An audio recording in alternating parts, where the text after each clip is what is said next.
Ya hali ya anga nchini imewatahadharisha Wakenya dhidi ya mafuriko wakati huu mvua kubwa inapoendelea kunyesha katika maeneo mbalimbali nchini.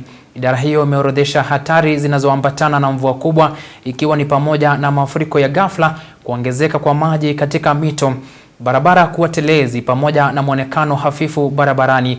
Wakenya wakitakiwa kutovuka au kuendesha magari katika barabara zilizojaa maji na kuepuka maeneo wazi wakati wa migurumo ya radi.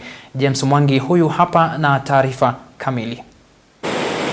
Huku mvua kubwa ikiendelea kunyesha maeneo mbalimbali nchini, idara ya hali ya anga imetoa tahadhari kwa Wakenya kutokana na hatari ya mafuriko ya ghafla katika maeneo ya chini pamoja na maeneo yenye mifumo duni ya kusafirisha maji.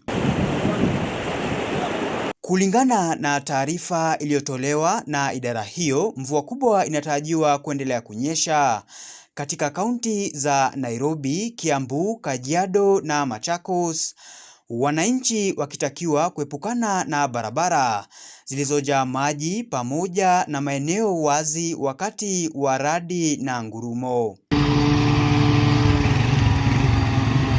Baadhi ya barabara katika kaunti ya Kericho na Narok zimeripotiwa kuathiriwa na mafuriko.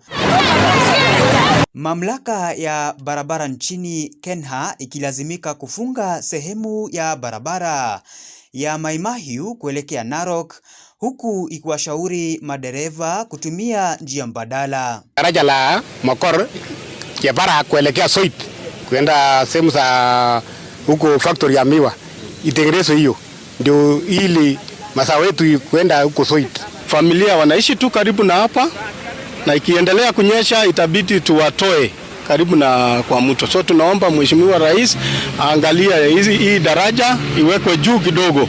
Baadhi ya viongozi pia wamejitokeza na kutoa wito kwa Wakenya kuwa waangalifu wakati huu mvua kubwa inaendelea kunyesha. Please take every precaution to keep yourselves and your families safe during the ongoing heavy rainfall currently affecting most parts of our country.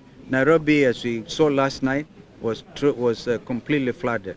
Avoid flooded roads and low-lying areas. Heed all advisories for Kenya Meteorological Department and look out for one another. Your lives matter above all else. Gavana wa Nairobi Johnson Sakaja akiwahakikishia wananchi Nairobi kuwa idara ya usimamizi wa majanga kaunti hiyo tayari imeweka mikakati kuhakikishia usalama, hasa baada ya mafuriko yaliyoshuhudiwa usiku wa kuamkia leo. James Mwangi, Undugu TV.